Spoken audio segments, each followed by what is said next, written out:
मैं केतु हूं। ये कविता और इस कविता के माध्यम से केतु के बारे में विस्तृत वर्णन, विस्तृत चित्रण लेकर आपके सामने उपस्थित हूं। जय भोलेनाथ, जय जगन्नाथ। पिछले चैनल जो एस्ट्रो दीपक पारासर के नाम से ही था, उस पर एक कविता मैंने डाली थी, किसी ने मेरे पास भेजी थी, मेरी लिखी हुई नहीं है। मैं कभी किसी का किया हुआ कार्य या किसी का श्रेय लेने का कार्य नहीं करता। मेरे पास अपना भगवान की शिव की दया से बहुत कुछ है, लेकिन कोई भेज देता, अच्छा लगता है तो फिर खुद श्रेय लेना भी झूठा अहंकार है। जो ये बोलता है कि मैं ज्योतिष को नहीं मानता, ज्योतिष शास्त्र बकवास है, उसने केतु की महादशा जीवन में देखी नहीं है। और बहुतों के जीवन में केतु की महादशा है तो बचपन में आती है या बुढ़ापे में आती है या आती नहीं है, क्योंकि 120 साल के सभी महादशाओं के चक्कर में केतु तो सिर्फ 7 साल ही है। किसी का शुक्र की महादशा में जन्म हो गया या सूर्य में हो गया या चंद्र में होगा तो उसको केतु की महादशा मिलनी लगभग असंभव है। मंगल में भी होगा तो भी उसको नहीं मिलेगी। यदि राहु में हुआ तो राहु, गुरु, शनि, बुध, फिर उसको केतु बुढ़ापे में मिलेगा। शनि में जिसका जन्म हुआ है शनि की महादशा में, उसको केतु जवानी में मिलेगा। मेरा जन्म शनि की महादशा में है तो बुध और फिर केतु। अब मेरी केतु की महादशा का अंतिम चरण चल रहा है। केतु ने मेरे को ज्योतिषी बनाया है, मैं देख रहा था। केतु ऐसा कष्ट देते जब तक बोल तक नहीं पाता है। और केतु ऐसा अध्यात्म जो आप वास्तविक संत दुनिया में देखते, कोई भी है वास्तविक ज्ञानी देखते, जो अंदर से आध्यात्मिक है। बाहर का आडंबर उड़ा हुआ राहु है और अंदर से आध्यात्मिक केतु है। इतना अच्छा समझाया, ध्यान से समझना। फिर बाहर से आडंबर किया हुआ राहु है और इसके अंदर से आपको यह लगे कि ये वास्तव में धार्मिक है, वास्तव में आध्यात्मिक है, वो केतु है। राहु ब्रह्म आडंबर ढोंग देता है, केतु वास्तविकता है। कविता को प्रस्तुत कर रहा हूं ज्यादा लंबा न खींचते हुए। मैं केतु हूं, मैं अंक 7 हूं, 7 अंक 7 हूं। अंक ज्योतिष में केतु का अंक 7 ही होता है। मैं एकांत भी हूं, मैं अधूरा भी हूं, मैं संन्यास भी हूं, मैं मोक्ष भी हूं। केतु ही मोक्ष का कारक है, बाकी सब बकवास है। और 12वें भाव मोक्ष भाव में केतु हो तो यदि जातक प्रयास करेगा तो मोक्ष की तरफ बढ़ सकता है, मोक्ष का मार्ग ढूंढने का प्रयास करेगा तो मिल भी सकता है। मैं मोक्ष भी हूं, मैं कवि भी हूं, मैं कविता भी हूं। कवि भी केतु है, कविता भी केतु है। मैं पत्र भी हूं, मैं पत्रकार भी हूं, मैं कलम भी हूं और मैं समाचार भी हूं। यानी कि कलम भी वही है और कलम से लिखा जाने वाला समाचार भी केतु ही है। मैं भूतकाल भी हूं, मैं भविष्य भी हूं, मैं अकेला भी हूं, मैं अलग भी हूं। केतु से प्रभावित जातक आपको अकेला भी मिलेगा और सबसे अलग भी मिलेगा। मैं मंत्र भी हूं, मैं तंत्र भी हूं।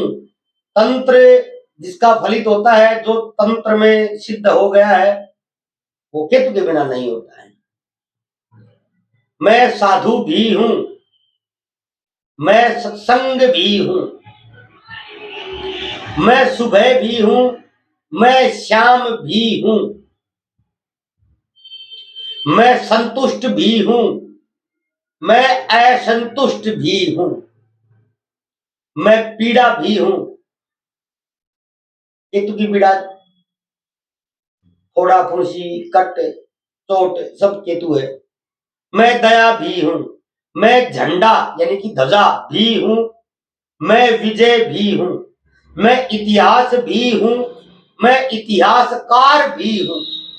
यानी कि इतिहास भी वही है, बताने वाला इतिहासकार भी वही है। मैं बाधा भी हूं और निदान निजात भी मैं ही हूं। मैं ज्योतिष भी हूं और मैं ज्योतिष से अलग भी हूं। मैं कमजोर भी हूं, मैं बलवान भी हूं, मैं दीवार भी हूं, मैं पायलट भी हूं। अब संसार में जो केतु से प्रभावित होते हैं उनको सुनिए। मैं पायलट भी हूं, मैं लेखक भी हूं, मैं कानून भी हूं, मैं वकील भी हूं, मैं डॉक्टर भी हूं, मैं चिकित्सा भी हूं। यानी कि डॉक्टर भी मैं ही हूं और इलाज भी मैं ही हूं। मैं अंदर भी हूं, मैं बाहर भी हूं, मैं सपना भी हूं, मैं शांत भी हूं। वास्तविक शांति सिर्फ सिर्फ सिर्फ केतु के अधिकार क्षेत्र में है। बाकी उसका केतु की महासाथी, तभी तो वो अंदर से डिप्रेस्ड हो जाता है, क्योंकि केतु 100 में से 90 बार अच्छा फल नहीं करते। कोई विशेष कुंडली हो उसी में अच्छा फल होता है। मेरी कुंडली में केतु पर गुरु की दृष्टि है, पंचम भाग्यस्थान में गुरु बैठे हैं, लगन में केतु बैठे हैं, दृष्टि है। इस कारण से मेरे को जो भी मिला, मैं सपना भी हूं, मैं शांत भी हूं, मैं एकांत भी हूं। केतु से प्रभावित जातक एकांत ढूंढता है और एकांत उसको अच्छा लगता है और एकांत में वो कभी बोर नहीं होता है। इसका कारण यही है। मैं चुप भी हूं और मैं खोया हुआ भी हूं। जो भी खो गया सब केतु है, इसलिए केतु विरक्त कर देता है, क्योंकि गायब कर देता, खो देता है, जो पास है उसको खो देता है। मैं इच्छाओं से दूर भी हूं, मैं इच्छाओं से परे भी हूं। इच्छाओं से दूर भी मैं ही हूं, इच्छाओं से परे भी मैं ही हूं। मैं गुप्त भी हूं, मैं गुप्तचर भी हूं, मैं रहस्य भी हूं, मैं रहस्यमय भी हूं, मैं जादू भी हूं और जादूगर भी मैं ही हूं, क्योंकि मैं केतु हूं। अब देख लीजिए केतु क्या क्या है। और जो ये कहता है कि केत छुड़ावे खेत, जिसका केतु आता है और वो जितना ज्यादा खराब स्थिति में जन्म पत्री में स्थित होगा, उतना ही तिगनी का नाश रचा देगा। और जो ये बोलता है मैं आध्यात्मिक नहीं हूं, मैं नास्तिक हूं, या ये जो जो ये बोलता है कि ज्योतिष नहीं होता है, भाग्य नहीं होता है, इसने केतु की महादशा नहीं देखी है। केतु की महादशा झेलने वाला मेरे को आज तक एक भी व्यक्ति नहीं मिला जिसने ये कह दिया कि भाग्य होता नहीं है, प्रारब्ध होता नहीं है, लिखा हुआ कुछ होता नहीं है। कोई जन्मपत्री ले आए आप, मैं साबित कर दूंगा आपके सामने। अन्य कोई ले मत आना, लेकिन जो मेरे से जुड़े हुए हैं उनमें से कोई जन्मपत्री लेकर आए, मैं बता दूंगा कि केतु इसका आया नहीं आया है, और आपके सॉफ्टवेयर में डाल कर आपको दिखा दूंगा डेट कि देखिए केतु नास्तिक है तो आया नहीं है, और आया है तो वो नास्तिक नहीं मिलेगा। ठीक है मित्रों, केतु को समझ पाना सबसे जटिल ग्रह केतु ही है। 7 साल की महादशा में 7,000 साल के अनुभव, 7,000 साल के दंड सब देने का सामर्थ्य सिर्फ केतु में है, क्योंकि राहु सिर्फ ऊपर का हिस्सा है, धड़ केतु है।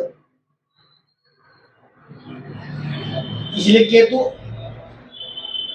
राहु तृप्त नहीं होता है, केतु कुछ मांगता ही नहीं, उसका मुंह है ही नहीं, देखता नहीं, यहाँ कान नहीं है, कुछ नहीं चाहिए उसको।